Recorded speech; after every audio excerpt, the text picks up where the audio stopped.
আসসালামু আলাইকুম এভরিওয়ান, সবাই কেমন আছো? আলহামদুলিল্লাহ, আল্লাহর রহমতে আমরা অনেক ভালো আছি। আশা করি আল্লাহ তোমাদেরকেও ভালো রেখেছে। বেঁচে আছি, সুস্থ আছি, এত ঘটনা ঘটার পরেও আসলে এই রকম একটা বিপদ গেল। আমরা যে বেঁচে আছি, সুস্থ আছি, তার জন্য আলহামদুলিল্লাহ। আর কথা শুনেই বুঝতে পারছো আমার গলাটা একটু ধরা ধরা, আসলে একটু ঠান্ডা লেগেছে। তো বরাবরের মতো নতুন আরেকটা ব্লগ নিয়ে আমি জেবা, যারা ফ্যামিলি লাইফ ব্লগে তোমাদেরকে ওয়েলকাম। সো আরও একটা দিন, আরও নতুন একটা শুরু। আর আজকে সকালের শুরুতেই কিন্তু আমি রান্না করব, তার জন্য মাছটা ভিজিয়ে নিলাম আর তারপরে আমি আমার কাজে লেগে পড়লাম। এত বিপদ কেন বললাম, আসলে আমরা বাংলাদেশে যারা আছি, যারা এই দিনগুলো পার করলাম, তারাই একমাত্র জানি যে কী রকম দুর্যোগ গিয়েছে। তবে আমি একটা কথা খুব ভালো করে বুঝতে পারছি যে যে দুর্যোগটা আমরা ঢাকাবাসী দেখেছি, এটা কিন্তু অন্য জেলার মানুষ বা বাংলাদেশে যে কোণা থেকে দেখছো না কেন, বা গ্রামের মানুষ, তারা কিন্তু এতটা দুর্যোগ দেখতে পাও নাই, বা অনেক এলাকা আছে তারা বোঝেই নাই যে কারফিউ হয়েছে বা আন্দোলন হয়েছে, এই রকম কিছু। আসলে আতঙ্কময় দিনগুলো ছিল, আর আমার আতঙ্কময় দিনগুলো কেমন করে কাটিয়েছি আমি তোমাদের সঙ্গে আজকে শেয়ার করব। আমি তো বলবো মহামারী করোনাকেও হার মানিয়েছে এই ছাত্র আন্দোলনের বা এই রকম দুর্যোগ, যে একটা বিপদ গেল, সেটার নাম আসলে আমি কি দিব আমি নিজেও বুঝতে পারি না। আমি তো আসলে কোনো যুদ্ধ দেখিনি, আর যখন যুদ্ধ হয়েছে তখন আমার জন্মই হয় নাই। তবে এখন আন্দাজ করতে পারলাম যে যুদ্ধ কতটা মর্মান্তিক হতে পারে আর কেন হতে পারে। আমাদের ব্লগটা শেষ পর্যন্তই দেখো, তাহলে অবশ্যই বুঝতে পারবে। আজকে যারা নতুন ভাইয়া বা আপু আমার ভিডিওটা প্রথম দেখছো, ভিডিওর যে কোনো একটা পার্ট যদি তোমাদের ভালো লাগে, অবশ্যই আমার চ্যানেলটা সাবস্ক্রাইব করে আমাদের সাথেই থেকো।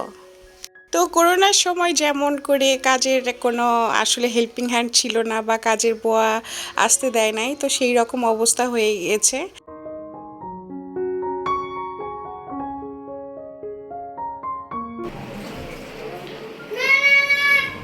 রেদন আপু, আমি পেরেছি, ওয়াশিং মেশিন চালু করতে পেরেছি। বক্সিস দাও, তুমি যেটা পারো নাই আমি সেটা পারছি, বাবা পারে নাই আমি পারছি, দেখছো? পরিস্থিতি যেটাই হোক না কেন, যদি বেঁচে থাকা যায় তবে কাজের কোনো শেষ নেই। আর এখন যেহেতু নিজের কাজগুলোকে নিজেই করতে হচ্ছে, কোনো হেল্পিং হ্যান্ড নেই। আর অ্যাকচুয়ালি হয়েছে কি, আমার হাজব্যান্ড দিয়েছিল তার কাপড় চোপড় ওয়াশ করতে, আর আমাদের ওয়াশিং মেশিনে একটু প্রবলেম চলছে, কেন জানি একাই বন্ধ হয় আর একাই ওপেন হয়, এরকম অবস্থা। তো কাপড় তোমার পরিষ্কার হতে হতে হঠাৎ করেই ওয়াশিং মেশিনটা বন্ধ হয়ে গিয়েছিল। পরে আবার কোনোভাবেই রেদওয়ানের বাবা হচ্ছে অন করতে পারছিল না, প্রায় অনেকক্ষণ ট্রাই করেছে, বরঞ্চ তোমার আছে না যে ওয়াশিং মেশিনটা ভেঙে ফেলবে এরকম অবস্থা হয়ে গিয়েছে, বাড়ি টাড়ি মেরে। তো যাই হোক, কেন জানি আমি আবার একটু ট্রাই করার পরে আবার তোমার আবার কন্টিনিউ ওপেন হলো। তো তার জন্য আমি খুব এক্সাইটেড ছিলাম যে আমি পেরেছি, তুমি পারো নাই। তো আমার কাজকর্ম শেষে আমার এই ঠান্ডা ঠান্ডা হচ্ছে ড্রাগন ফ্রুট না খেতে খুব মজা লাগে। আতঙ্কময় দিনগুলো কিন্তু আমার এভাবেই কাটছিল। আমার কোনোভাবেই কোনো রকম কোনো মনোযোগ ছিল না ভিডিও এডিট করার। আজকে যে আমি ভয়েস দিচ্ছি সেটা তোমার একদম নতুন ভয়েস, আমি আগে থেকে রেকর্ড করে রেখেছিলাম না। আর তাছাড়া আমি গত ব্লগ যেটা ছেড়েছি সেটা হচ্ছে তোমার আন্দোলনের ঠিক মানে ভয়ঙ্কর পরিস্থিতির আগে, যেদিন থেকে তোমার নেটটা বন্ধ হয়ে গিয়েছিল তখন আমি তোমার এডিট করে রেখেছিলাম। বাট এইটা যখন নেট আসছে, তারপরে ব্লগটা আপলোড দেওয়ার পরে এইটা আমি কন্টিনিউ করছি। কেন জানি আসলে কোনো কাজে মন বসছিল না, শুধু মনে হচ্ছিল যে দেশের পরিস্থিতি কী বা কোথায় কী হচ্ছে সেগুলোই শুনি, আর ওগুলার উপরেই কিন্তু মনোযোগটা ছিল, যে কখন কি হয় একটা আতঙ্ক বিরাজ করছিল। তবে আমি এই সময়টাকে কাজে লাগিয়েছি আসলে। অনেক কাজ পড়েছিল যেগুলো আমি তোমার করার চেষ্টা করেছি, যে অযথা সময় আসলে কতক্ষণ বা তুমি টিভি দেখবে। তো যার কারণে আমি অনেক অগোছালো কাজ ছিল বা জমা কিছু কাজ ছিল, সেগুলো শেষ দিয়েছি। আমি যেহেতু অন্য কাজগুলো করছিলাম, তো মা আজকে মাছটা কাটছিল, পরে আমি তোমাদের জন্য একটু ভিডিও করে রাখলাম। তবে আলহামদুলিল্লাহ যে আমাদের সঙ্গে কোনো দুর্ঘটনা ঘটেনি, ভালো আছি, সেফ আছি। তবে যেই রকম দিনকাল কাটছিল আসলে সেই দিনটা কারো কাম্য না, আর সেই দিনটা যেন কখনো ফিরে না আসে। এটাই আসলে দোয়া। আমার শুধু মনে হচ্ছিল যে পরিস্থিতি কবে ঠিক হবে বা কবে তোমাদের সঙ্গে আসলে আমি ব্লগ শেয়ার করব বা আমার মনের অজানা অনেক কথা শেয়ার করব, যেগুলো দেখে গেলাম আসলে এটা একটা লাইফ টাইম এক্সপিরিয়েন্স থেকে যাবে। আর তাছাড়া তোমার নেটওয়ার্কের কথাটা যদি বলি, যে ইন্টারনেটটা আমাদের জীবনে এমন একটা পার্ট যেটা এই কয়েকদিন না থাকার মাধ্যমে আসলে ফিল করেছি আমরা, যে আমরা কতটা অভ্যস্ত হয়ে পড়েছি এই ইন্টারনেটের মাধ্যমে। তোমার বাইরের মানুষের সঙ্গে যোগাযোগ করা হোক বা ফেসবুক, ইউটিউব আর টিকটক, এগুলো ছাড়া মানুষের জীবনটা আসলেই কেন জানি পরিস্থিতি, আসলে এমন পরিস্থিতি হয়ে গেছে জীবনের, ইন্টারনেট ছাড়া জীবন একেবারে অচল, এটা মানতেই হবে। যারা অভ্যস্ত না, যারা ব্যবহার করে না, তাদের কাছে আসলে এটা কিছুই না। বাট আমরা যারা শহরে বসবাস করি, যারা নেটে অভ্যস্ত, তাদের জন্য একটু কষ্ট। আর তাছাড়া সব কিছুই এখন ইন্টারনেট নির্ভর। তো যার কারণে এটারও যে একটা অভাব অনুভব হয়েছে, এটা কিন্তু বলতে সবাই বাধ্য। কেননা ইন্টারনেট আমাদের লাইফে এখন ইম্পর্টেন্ট একটা পার্ট, এটা আমরা সবাই জেনে গিয়েছি। আসে না যে কোনো কিছু না থাকলেই বোঝা যায় তার গুরুত্বটা। তো সেই ক্ষেত্রে ইন্টারনেটটা কিন্তু বুঝিয়ে দিয়েছে যে ইন্টারনেটটা আমাদের লাইফে কতটা ইম্পর্টেন্ট একটা পার্ট, যেটার ব্যাড ইউজও আছে, গুড ইউজও আছে। এটা আমাদের মানুষের ওপর ডিপেন্ড করে। তো তোমাদের সঙ্গে কথা বলতে বলতে রান্নার পার্টটা চলে এসেছে। আর আজকে ইলিশ মাছটা রান্না করছি, একটু হালকাভাবে ভেজে নিয়েছি, আর রান্না করছি কচুর সাথে। আর এই মুখি বা কচু যেটাই বলো না কেন, এটার সাথে কিন্তু ইলিশ মাছ দারুণ একটা খাবার, স্বাদে একদম পরিপূর্ণ একটা বিষয়।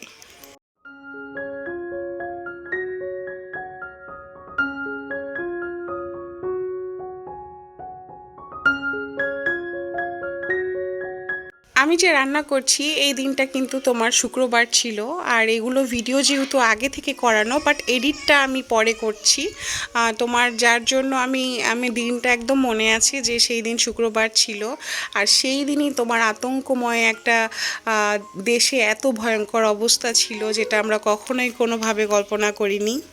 আমাদের জীবনে যখন করোনা এসেছিল, আসলে সেই সময় যেহেতু ইন্টারনেট থেকে আমাদের দূরত্ব ছিল না, সেটা ছিল আসলে আল্লাহর লীলা খেলা। করোনা এমন একটা জিনিস ছিল যে মানুষে মানুষে সাক্ষাৎ বলো বা পৃথিবী ওলটপালট হয়ে গিয়েছিল আসলে। আর এটা তো শুধু আমাদের বাংলাদেশে, আর এটা মানুষ ঘটিয়েছে আসলে। এটা এটা পুরোপুরি নির্ভর ছিল মানুষ কতটা ধ্বংস করতে পারছে, বা আছে না যে ঘাত প্রতিঘাত এইরকম আন্দোলন সৃষ্টি। স্টুডেন্টরা তাদের অধিকারের কোটা নিয়ে আন্দোলন করছিল, যেটা আসলে ন্যায্য ছিল, যেটাকে আমরাও সমর্থন করি। সেটা অবশ্যই খুব একটা ভালো ফলাফল এসেছে আলহামদুলিল্লাহ। কিন্তু কিন্তু তোমার এইটার সুযোগ নিয়ে যে মানুষগুলো আসলে অত্যাচারগুলো চালিয়েছে, কত মানুষের প্রাণ গিয়েছে, সেটা আসলে কোনোভাবেই করাও কাম্য না।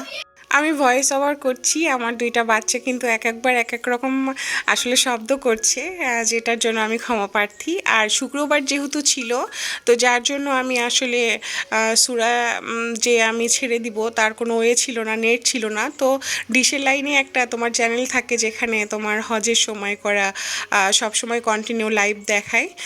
তো যার জন্য আমি সেটা ছেড়ে দিলাম, যে ঘরে একটু শান্তি বিরাজ করুক। আর গতকাল যেহেতু বাবাকে কফিটা আসলে দিয়েছিলাম, তো সেই কফির মগটা আবার উঠিয়ে রাখছি।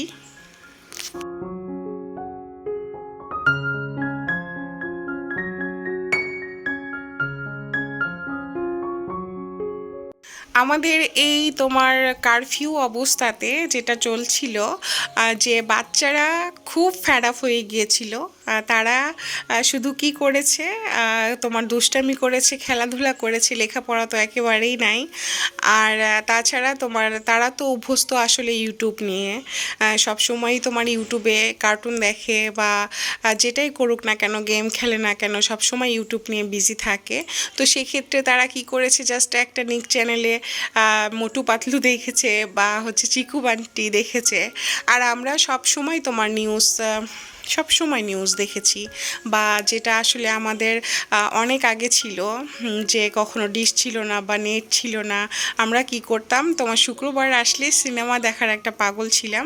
তো এই কয়েকদিনে না যখন বাংলা সিনেমা হয়েছে, আমি বাংলা সিনেমাগুলো খুব দেখেছি, ভালো লেগেছে। আসলে সময় কাটাবো কি করে, আর কোনো কাজে মন বসছিল না, বলছিলামই তো তোমাদেরকে। তো তারপরে আমার রান্না যেহেতু চুলায়, তো ভাবলাম যে আমি আমার ডাইনিং টেবিলটা একটু পরিষ্কার করে নিই, কেননা ডাইনিং টেবিলটাও অগোছালো পড়ে আছে।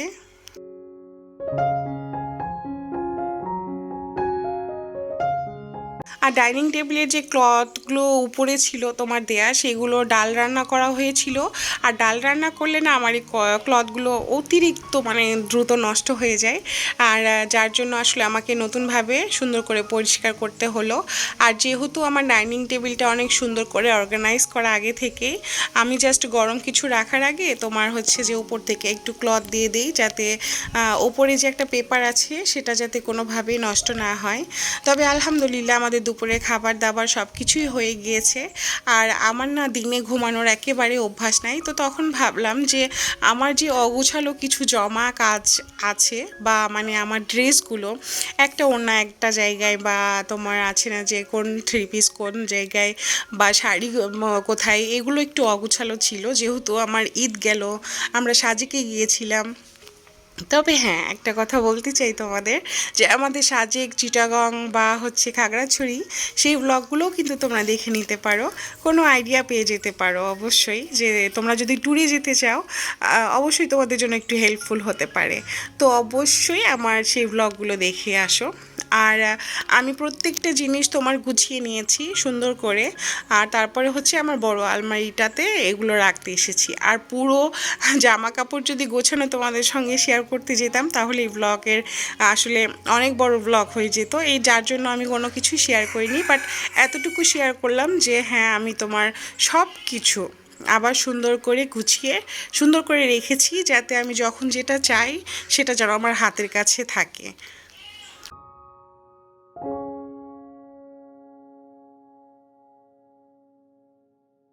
আমার এই স্টিলের আলমারিটা তোমার আমার মার ঘরে থাকে। আর এই আলমারিটা সবসময় একটু অর্গানাইজই থাকে, এটা কোনো মানে এলোমেলো হয় না। বাট কোথাও গেলে না আমার একটু আছে না যে সবারই হয়তো বা এটা হয়, যে একটু অগোছালো হয়ে যায়, বাচ্চাদের জামা কাপড়, দুই ভাইয়ের কাপড় চোপড়। তো সেই ক্ষেত্রে একটু আমি আবার সুন্দরভাবে তোমার পরিপাটি করে গুছিয়ে নিলাম। আর শাড়িগুলো সবগুলো একসঙ্গে একটা লাগেজে রেখে দিলাম। তো এই রকম করতে করতে আসলে আমার খুবই মানে কাজ করতে করতে না খারাপ লাগছিল, তো ভাবছিলাম যে ওকে, তাহলে আমি এখন এক কাপ চা খাবো। তো ওদের বাবা না শুধু ঘুম আর ঘুম, ওর আসলে বেচারার কোনো সময় কাটে না, বাইরেও যেতে পারে না। যার জন্য আমার হাজবেন্ড মশাই আসলে কি করবে, সে ঘুমিয়ে ঘুমিয়ে দিনটা তার কাটছিল। তো আজকে ভাবছিলাম যে আসলে আমার একটু সামান্য ক্ষুধা ক্ষুধাও লাগছিল, তো চায়ের সঙ্গে আমি একটু টোস্ট নিয়ে নিলাম। আর চায়ের সঙ্গে টোস্ট আমি অনেক দিন পরে খাচ্ছি, আর ভালোই লাগছিল।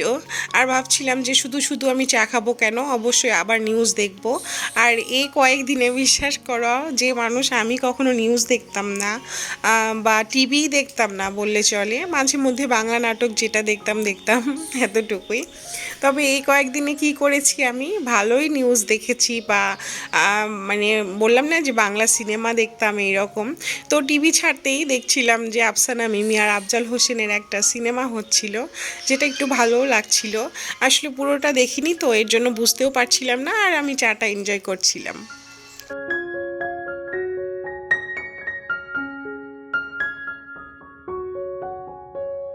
তো ঘড়ির কাঁটায় বাজে 6টা, আর নিউজ শুরু হলো। আর সেই দিনটা যেহেতু শুক্রবার ছিল, প্রায় তোমার এক সপ্তাহের মতো।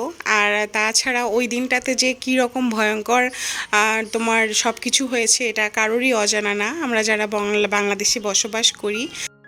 এগুলো তো টিভিতে হচ্ছিল, আর আমরা দেখলে না এত ভয় লাগতো। আর এই যে দেখো, 24 ঘন্টার বেশি সময় ধরে ইন্টারনেট শূন্য দেশ।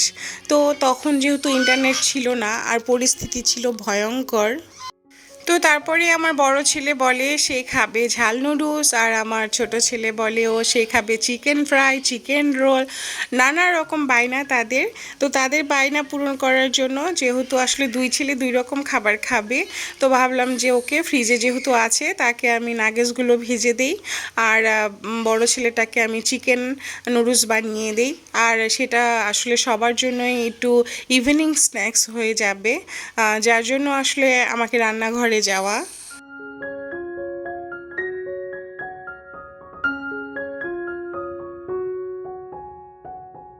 ভাগ্যিস ঘরে কিছু ফ্রোজেন তোমার আইটেম ছিল, যার জন্য বাচ্চারা যখন যেটা চাচ্ছে তখন সেটা আসলে দিতে পারছি। আর যেহেতু পরিস্থিতি খারাপ ছিল, সেই পরিস্থিতিতে আসলে বাসার বাইরে যাওয়াটাও একটু টাফ ছিল। আর তাছাড়া তোমার আমরা তো উত্তরায় বসবাস করি, আর বাসা থেকে সবসময় গুলি বোমের আওয়াজ শুনতে পাচ্ছিলাম, বেশ আতঙ্কতেই ছিলাম। আর মানে খুবই ভয় পাচ্ছিলাম, যেহেতু আমি কখনো আসলে এরকম আমার এক্সপিরিয়েন্স নেই, বা কারফিউ কাকে বলে আমি সেটাও জানতাম না, বা আমি কারফিউ কখনো দেখিনি। আর বাচ্চারাও তো মনে করো ভয় পাচ্ছিল যে কখন কি হয়ে যায়, আম্মু এটা কেন হচ্ছে, কেন এত আন্দোলন। আমার বড় ছেলের তো জাস্ট প্রশ্ন, শুধু প্রশ্ন আর প্রশ্ন। লা ইলাহা ইল্লা আনতা সুবহানাকা ইন্নী কুনতু মিনাজ জালিমিন। গুলির শব্দ শুনতে পেলাম, মানুষজন বাইরে বের হয়ে গেছে। আজকে পার্কে একটা মানুষও নেই, শুক্রবারের দিন। এত আতঙ্ক, আমাদের খালপাড়েও অনেক গুলাগুলি ভাঙাভাঙি হয়েছে। পুলিশের তোমার যেটা বক্স বলে ওটা ভেঙে ফেলেছে। এদিকে ওদের বাবা গিয়েছে বাইরে, টেনশনে মাথা নষ্ট হয়ে যাচ্ছে। গাড়ি ঘোড়া তো একেবারে চলাচল বন্ধ, তার উপরে ও গাড়ি নিয়ে বাইরে গেছে। ছোট ছেলেকে আমি খাবার না দিতেই তোমার গুলির শব্দ আর অনেক চিৎকার চেঁচামেচি হচ্ছিল, যার জন্য আমি তোমার ঘর থেকে দেখছিলাম যে আসলে কীরকম পরিস্থিতি। তারপরে আবার রান্নাঘরে এসে তারপরে আবার নুডলসটা রান্না করছিলাম। আর সত্যি খুব ভয় লাগছিল যে কখন যেন কি হয়ে যায়। আর আমি তো সবসময় তোমার জানলার গ্লাসগুলো আটকে রেখেছি, যাতে কোনোভাবেই কোনো কিছু না হয়। আর বাচ্চাদেরকে ভয় আমি দেখাচ্ছিলাম যে বাবা কখনো ওপেন করো না, গুলি করবে বা বোম মারবে। আর আমার বড় ছেলে আম্মু কেন বোম মারছে, নানা রকম প্রশ্ন। তখন তাকে বুঝিয়ে বলেছি যে বাবা তোমার অনেক বড় বিপদ হতে যাচ্ছে। রাত 7:30 বা 8:45 বাজে, বোম ফাটতেছে শুধু চারিদিকে, মানে আওয়াজ পাচ্ছি বাসা থেকে, কেমন ভয়টা লাগতেছে। এখন নিশ্চয়ই তোমরা বুঝতেই পারছো যে আসলে কোন আতঙ্কের মধ্যে ছিলাম। আর যারা হচ্ছে যে শহরে না থেকে যারা গ্রামে আছে, তারা কখনোই এইরকম ফেস করে নাই। আসলে এটা আমাদের লাইফ টাইম থেকে যাবে, বিশেষ করে আমি কখনো এগুলো আগে দেখেছিলাম না। আর দেখলাম আসলে এমন এমন গুলির শব্দ, তুমি আতঙ্কিত হয়ে যাবা যদি তুমি নিজ কানে শোনো। আর তারপরে হচ্ছে যে আমি নুডলস রান্না করেছি, আর সবার জন্য রান্না করেছি, তো আমি সবাইকে সার্ভ করে দিচ্ছিলাম। আসলে পরিস্থিতি যেমনই হোক না কেন, আল্লাহর ওপর ভরসা রাখা উচিত। আল্লাহই উত্তম সমাধানকারী। এর জন্য আমি বলতে চাই যে আল্লাহ যা কিছু করেন ভালোর জন্যই করেন। আসলে আল্লাহ কি করবে কখন না করবে, তিনি উত্তম পরিকল্পনাকারী। আসলে এটা আমাদের মানুষের ভাগ্যে ছিল। তবে এত কিছুর মধ্যেও একটা কিছু ভালো হয়েছে, যে কোটা সম্বন্ধে যা ছাত্ররা যেটা মানে চেয়েছিল সেটা পূরণ হয়েছে। আর বাদবাকি যে মানুষগুলোর আসলে প্রাণ গিয়েছে, বা এত বাংলাদেশের আমাদের এত মনে করো পরিমাণ ক্ষতি হয়েছে, যেটা হয়তো বা একদিন পুষে যাবে। আসলে টাকা পয়সার ক্ষতি এটা কখনো না কখন পূরণ হয়ে যায়, বাট জীবনটা তো আর ফিরে আসবে না। লা ইলাহা ইল্লা আনতা সুবহানাকা ইন্নী কুনতু মিনাজ জালিমিন। পটকা ফাটতেছে, গুলি করতেছে, গুলি।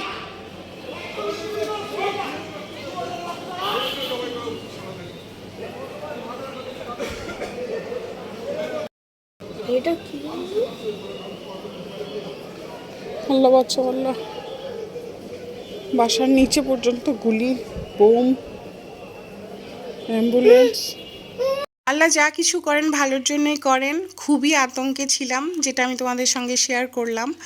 আর আজকের জন্য আল্লাহ হাফেজ, নেক্সট ব্লগে দেখা হবে।